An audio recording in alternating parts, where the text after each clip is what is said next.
بشرفك 3 تريليون دعايات انتخابيه، ويا التلفزيون بيقول لك بياناتنا الحسين ما عندي دعايه انتخابيه، كانت منين جاي؟ بايع جول امك بايع جول امك، شعاراتكم ترس الشوارع والفقره ترس الشوارع، انت مستحيل معلق لك صور و30% من شعبك تحت خط الفقر، كان استحيتوا على انفسكم والله.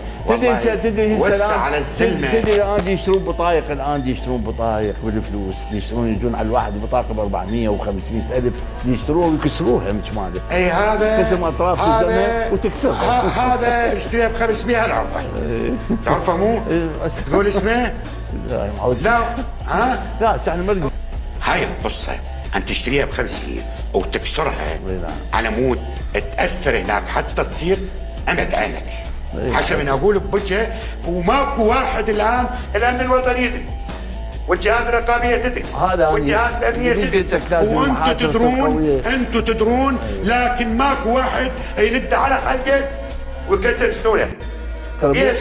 ترى مو بس هو، وهاي صارت في العمارة، وصارت في الناصرية، وصارت في أماكن أخرى، وصور رهان كل ما أكو أنت تبين، أنت كل تعرفون، لكن هاي المجاملات على لسان الشعب، وذاك راسه الكبرى. شوف خلينا نحكي صراحه، ترى من أطور المحور العربي دكتور عدنان، لا بيخالف، من أطور المحور العربي. بعد